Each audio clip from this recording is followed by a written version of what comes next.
আমাদের চাহিদা অনুযায়ী আমরা আসলে কিনতে পারতেছি না। সব চোর সবাই বলছি স্বর্ণের খনি, আমি বলছি চোরের খনি। এটা আসলে একটা সিন্ডিকেট বলা যেতে পারে, একটা সিন্ডিকেট। এক হালি লেবুর দাম 120 টাকা। দেশটা এসে বাটপাট দিয়ে ভাইয়া বয়ে গেছে ভইরা।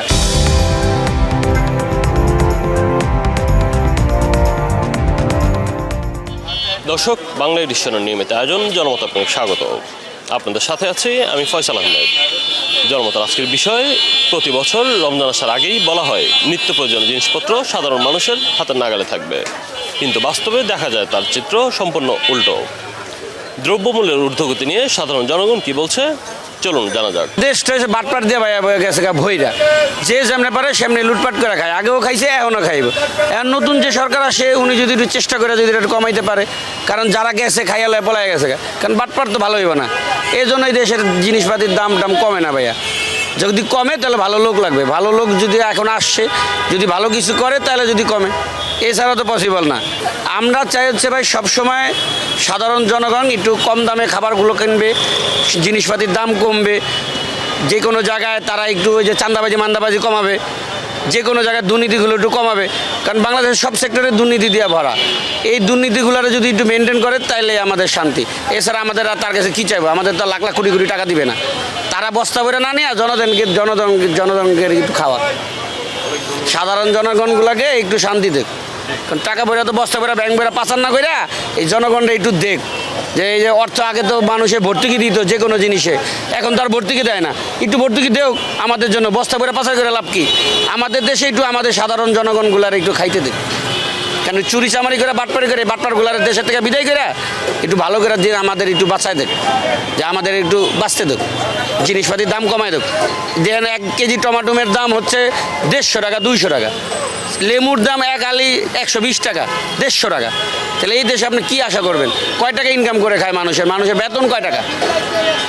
দেশের সরকার আসে, সরকারের কাছে বলেন আপনারা সবাই যে জিনিসপাতির দামগুলোর আগে কমায় দেখ, আনালে সাধারণ জনগণরা রোহিঙ্গাকে এই দেশ থেকে বাই করে দেখ। আমরা এটা আসলে বাস্তবে কখনো দেখি নাই বা হয় নাই। রমজান আসলে প্রতি রমজানেই দ্রব্যমূল্যের দাম অনেক বৃদ্ধি করে বা অনেক বেশি থাকে। আমরা রমজানের আগে অবধি যে টাকা দিয়ে কিনি তার চেয়ে দ্বিগুণেরও আরও বেশি দিয়ে কিনতে হয় আমাদের।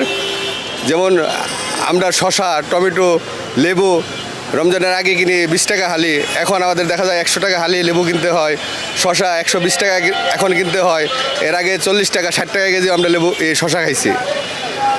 দেখা যায় ইভেন সব কিছুতেই আমরা রমজানে যা যা নিত্য প্রয়োজনীয় খাই, খেজুর থেকে শুরু করে এগুলোর দামও অনেক বেশিতে এখন চড়া দাম আমাদের খেতে হয়েছে, বা আমাদের সাধারণ জনগণ এগুলো আমাদের কিনতে বা খেতে অনেক হিমশিম খেতে হচ্ছে। বা রমজানে আমরা চাই যে আমরা প্রতিদিন ইফতারির সময় আমরা একটু ভালো খাবারগুলো খাই, কিন্তু আমাদের সেই সমর্থনগুলো হয় না। কারণ আমাদের যা ইনকাম তাতে আমরা ইফতারি ভালো খাবো না সংসার মেনটেন করব, এদিক দিয়ে আমাদের খুবই কষ্টকর হয়। তবে আমাদের নতুন সরকারের কাছে আমাদের আকুল আবেদন যে সরকার জানিয়ে আমাদের এই জিনিসগুলো মনিটরিং করে বা ইভেন সবগুলো একটু দামগুলো নিয়ন্ত্রণে রাখে বা কমায় দেয়, এই রিকোয়েস্টগুলো সরকারের কাছে করি। বা আমাদের আরেক দিক দিয়ে দেখা যায় যে গ্যাসটা আমরা যে গ্যাসের বোতলগুলো আজ অবধি বা প্রায় 2 মাসের উপরে হয়ে গেল, আমরা 2000 টাকার নিচে বোতলগুলো কিনতে পারি না। বা আমার ব্যক্তিগত দিক থেকে বলি যে আমার ব্যক্তিগত দিক থেকে আমি এখন রান্নাবান্না খুব সেফ কন্ট্রোলিং করতে হয়। আগে যেখানে 3 বেলা রান্না করতে হতো গ্যাসে, এখন আমি সেটা আমার সামর্থ্যে কুলায় না। ইভেন আমি সেখানে এখন একবেলা, আমার ওয়াইফ একবেলা রান্না করে, যে দেখা যায় যে 1 বোতল গ্যাস 2000 টাকা দাম। আমার ডেলি ইনকাম করতে গেলে আমার 500-700 টাকা আমি পাই। তো সেক্ষেত্রে আমি কীভাবে রেগুলার 2-3 বেলা রান্না করে খাবো? সেদিক থেকে আমাদের খুব কষ্ট হচ্ছে। সরকার জানি এদিকগুলো খুব ভালো করে বিবেচনা করে, ভালো দৃষ্টিকোণ আকর্ষণ রাখে বা সেদিক খুব লক্ষ্য করে, আর জানি আমাদের দিক থেকে একটু মেনটেন করে আর কি। এটার কারণ হয়তো বা সরকার চেষ্টা করে না এই ব্যাপারে। সরকার যদি উদ্যোগ নেয়, দ্রব্যমূল্য কেন বাংলাদেশের কিছুই নিয়ন্ত্রণে আনা ঠিক সম্ভব, শুধুমাত্র সরকারের ব্যর্থতায় হয়তো বা। গত বছর রমজান মাসে মোটামুটি কিছু মালের দ্রব্যমূল্য নিয়ন্ত্রণে ছিল, এবছর না, এবছর লাগামহীন। বাইরে আমাদের মতন গরিব মানুষ খাওয়ার যোগ্য না। 40 টাকা লেবু 120 টাকা হালি, তাহলে এভাবে কীভাবে আমরা খাইতে পারি? এই তো সাধারণ মানুষের দিকে একটু সরকারে দেখা উচিত যে সাধারণ মানুষ কত টাকা ইনকাম করে, কত টাকা ব্যয় করে। 500 টাকা হাজিরায় মজুরি কাজ করলে 500 টাকা নিয়ে বাজারে গেলে 1 কেজি চাল আর মনে করেন যে 1 লিটার তেল শেষ 500 টাকা, তাহলে সে খায় কিভাবে, চলে কিভাবে? এটার প্রতি সরকারের দেখা উচিত। আসলে গত রমজান মাসে তো আমরা কাঁচামালের দাম অনেক কম পেয়েছি, কিন্তু এই বছরে দ্রব্যমূল্যের দাম অনেক বেশি। এক হালি লেবুর দাম 120 টাকা, টমেটোর দাম 80 টাকা। কিন্তু বিগত 15 দিন আগে টমেটো ছিল 30 টাকা কেজি, বর্তমানে টমেটো 80 টাকা 90 টাকা নিচ্ছে। এইটা আসলে সরকারের দেখা উচিত সাধারণ জনগণের জন্য। 1 কেজি খেজুরের দাম 400 টাকা। 1 কেজি খেজুরের দাম 400 টাকা। আমি ইনকাম করি 500 টাকা, কিন্তু 1 কেজি আমার দ্বারা সম্ভব না। কিন্তু এই সব দিকে সরকারের দিকে নজর দেওয়া উচিত। আমাদের দেশের লোকই ব্যবসা বাণিজ্য করে, আমাদের দেশের লোকই সিন্ডিকেট করে। আসলে সিন্ডিকেট যদি নাই হয় তাহলে 1 মাস আগে যে শসা কিনছি 30 টাকা কেজি, এখন কিনা লাগতেছে 100 টাকা কেজি। টমেটো কিনছি 20 টাকা কেজি, এখন টমেটোর দাম 80 টাকা কেজি। লেবু কিনছি 20 টাকা হালি, এখন কিনা লাগতেছে 120 টাকা হালি। আসলে এটা সরকারের একটা ব্যর্থতা আমার মনে হয়। মাত্র 30% টাকায় জমির মালিক হয়ে নতুন বাংলাদেশের গড়ে তোলার স্বপ্ন দেখা বাংলা বসতি। এটা আসলে একটা সিন্ডিকেট বলা যেতে পারে, একটা সিন্ডিকেট। আমাদের দেশে রমজান আসলে সব দেশে দাম কমে, কিন্তু আমাদের দেশে দাম বাড়তেই থাকে। এটা যারা অসাধু ব্যবসায়ী তাদের জন্য মূলত এই কাজটা হয়ে থাকে। এই সমস্যা থেকে মুক্তি পাওয়ার উপায় হলো প্রশাসন ভালোভাবে কাজ করতে হবে, প্রত্যেকের জায়গা থেকে সচেতন হতে হবে। আমাদের দেশে যে পরিবেশ পরিস্থিতি, যে সংস্কৃতি মানে রাষ্ট্রীয় সংস্কৃতি, ওইটা ঠিক নাই। যার জন্য যে ব্যাপারে রোজা তো চলতেই হতো, তার তো বাচ্চা কাপড় যা কিনতেই হতো। একটু ব্যবসা বেশি না করে কিনবে কেমনে? আগের মধ্যে কিনলে আগের মধ্যে ব্যবসাগুলো করতে পারতো না।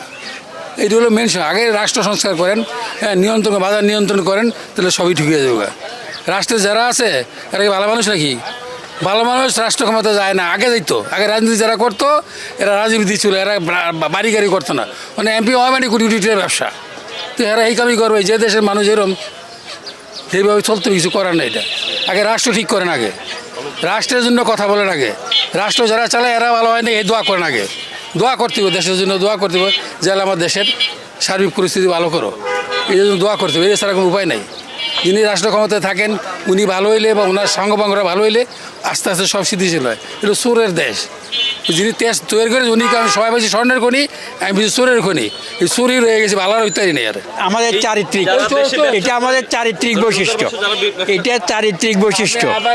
আমি একজন মুক্তিযোদ্ধা, যেই উদ্দেশ্য নিয়ে গেছি তার কিছুই হয় নাই, আর যা কিছুই হয় নাই। সব চোর, সব চোর। এই বিশাল বিশাল দাড়ি রাইখা মিথ্যা কথা ছাড়া কিচ্ছু বলে না, বাটপারি ছাড়া কিছু নাই। লেবাসদারি বাটপার, মুসলমানদারি বাটপার। কাজেই প্রথম কথা হলো ওয়ান টু অল, সবার চরিত্র ঠিক করতে হবে যে আমি ঠিক হব, সবাই ঠিক হবে, কিন্তু আমি ঠিক নেই। ওই জিনিস সবাই বলে এরকম, এই কথা বলার পরেই ওনার পিছনে লাগিয়ে আছে, ওনার মেরে সবাই বলে আমি ভালো, অন্যরা খারাপ, কিন্তু সে সবচেয়ে খারাপ। দেখেন, রোজার আগের থেকে বর্তমানে বাজার অনেক বেশি, ক্রেতাদের বাইরে আছে বাজার। বাজার সবজি থেকে আরম্ভ করে সব জিনিসের, মাছ, সব জিনিসের দামই বাড়তি। তেল লবণের দিকে বেড়ে গেছে। আমাদের কেনার বাইরে সব কিছু করার নাই, কিনতে হয়। প্রত্যেক বছর এটা বলে, এটা বলি, কিন্তু কাজে ঠিক হচ্ছে না, কাজ হচ্ছে না। প্রত্যেক বছরই রমজানে দ্রব্যমূল্যের দাম, সব কিছু ক্রয় ক্ষমতার বাইরে চলে যাচ্ছে। আমাদের ক্রয় ক্ষমতার বাইরে সব কিছুর দাম। এখন যে অর্থনৈতিক, যে ব্যবসা বাণিজ্য, এইভাবে আমাদের সম্ভাবনা বাজার করা। মধ্যবর্তী পরিবারগুলা বাজারে হিমশিম খাচ্ছে বাজার নিয়ে। আমরা চাচ্ছি নতুন সরকার সেক্ষেত্রে দ্রব্যমূল্যের দিকে, চাঁদাবাজদের দিকে একটু লক্ষ্য রাখুক, যেন যাতে নাকি দেশের পরিস্থিতি ভালো হয়। নতুন সরকারের কাছে আমাদের এই মন্তব্য। আসলে আমাদের বাংলাদেশে এইগুলো আমরা যেটা আমাদের দেশে এই তৈরি হয়, এটা আমাদের দেশে আমরাই খাই। যেমন রোজার আগেও খাবো যে দামে, আমরা কিন্তু এই দামে কিন্তু রোজার মাসে যেভাবে খাইতেছি, এরা কিন্তু অনেকটাই বেশি রাখে। কারণ কিসের জন্য এটা আমরা জানি না, বাট আমরা যেটা সচরাচর চলাফেরা মানে রানিং চলতেছে বাজারটা, আমরা কিন্তু ওইভাবেই চাই এইগুলা, কিন্তু এইগুলো আমাদের বাংলাদেশে হয় না, পাই না আমরা। দ্রব্যমূল্যটা এখন আগের থেকে একটু বাড়তি আছে। প্রথমত রমজানের আগে যে বাজারটা ছিল ওই অনুযায়ী এখন দ্বিগুণের মতোই হয়ে গেছে অলরেডি। যেমন মাছ, তেলাপিয়া মাছ কিনছি, আগে কিনলাম 240 টাকা করে কেজি, এখন 260 টাকা করে রাখতেছে কেজি। এটার কারণ কি আসলে? এটার কারণ আসলে এটা ব্যবসায়ীরা ভালো বলতে পারবে কেন দামটা বাড়িয়ে ওরা বিক্রি করতেছে। এটা তো আসলে আমরা তো কিনতে আসছি, আমাদের বেশি হলে তো কিনতে হবে। তো আগের থেকে কি জন্য বাড়তি রাখে এটা তো আসলে আমরা বলতে পারতেছি না। যেমন বিভিন্ন দেশ ফলো করলে আপনি সব দেশই রমজান আসলে বাজার নিয়ন্ত্রণে থাকে, দামটা কম থাকে। আর আমাদের বাংলাদেশ এটা তো আসলে সব দেশ থেকে আলাদা, এটা তো কোনো মানে বলার মতো কিছুই নাই। আমরা বাঙালি তো আসলেই খুব উর্বর দেশ, আর মানুষও ততটা মানে শোষণীয় না। যেমন রমজান মাস আসলে যে একটু দাম কমে রাখবে ওটা আসলে করে না, ওরা আসলে বাড়তি রাখতেছে। এখন সরকার থেকে যদি এটা নিয়ন্ত্রণ না করে তাহলে তো ভাই দিন বাড়তি থাকবে। যেমন আমরা সাধারণ মানুষ, খেটে খাওয়া মানুষ, ওদের জন্য বাজার করতে আসলে খুব কষ্ট হয়ে যায়। তো আমাদের চাহিদা অনুযায়ী আমরা আসলে কিনতে পারতেছি না। যেমন গরুর মাংস আগে দাম বাজার কম ছিল, এখন আবার বাড়তি যার জন্য কিনতে পারতেছি না। তারপরে মাছ নিতেছি, আবার শাকসবজি নিতে হবে। এই অনেকটাই বেশি। যেমন শসা কিনতাম 60 টাকা 70 টাকা কেজি, এখন শসা 140 টাকা কেজি যাচ্ছে। এটার কারণ কি? প্রতি বছরই তো আপনার রোজার আগে এখন হয়তো বা চাহিদার তুলনায় যোগান কম, এটা হতে পারে, যার জন্য হয়তো আবার এটা সিন্ডিকেটও হতে পারে, কারণ এটা তো বাংলাদেশ। সরকার কি উচিত এই বিষয়গুলো আসলে গুরুত্ব সহকারে দেখা? আসলে সরকারের অবশ্যই উচিত এটারে মনিটরিং করে গুরুত্বের সাথে দেখা, এটা আমরা মনে করি। আর ভোক্তার যেটা, সেটা আসলে সবসময় ভোক্তাদের উপরেই প্রেশারটা পড়ে, হ্যাঁ, এবং ভোগান্তি ভোক্তারাই ভোগে, এটার ছাপারিং ভোক্তারাই হয়। বেগুনটা আগে একটু উঁচু করে দেখেন। হ্যাঁ, এই বেগুনটা আগে ছিল ধরেন যে 70 টাকা 60 টাকা কেজি, রমজানের শুরুতেও কিনছি 100 টাকা কেজি, 120 টাকা কেজি রাখলো। এখন প্রতিদিনই বাড়তেছে। এখন এটা আমাদের আর কিছু মানে হাতের নাগালের বাইরে, হ্যাঁ। এবং আমাদের যে ইনকামটা, যে আয়ের থেকে এখন ব্যয়টা বেশি হচ্ছে। এটা উচিত আমাদের যে সরকারের মনিটরিং করে একটা ব্যবস্থা নেয়। দর্শক, আজ এই পর্যন্তই। কাল কথা হবে নতুন কোনো বিষয় নিয়ে। সে পর্যন্ত সুস্থ থাকুন, ভালো থাকুন, বাংলা এডিশনের সাথে থাকুন।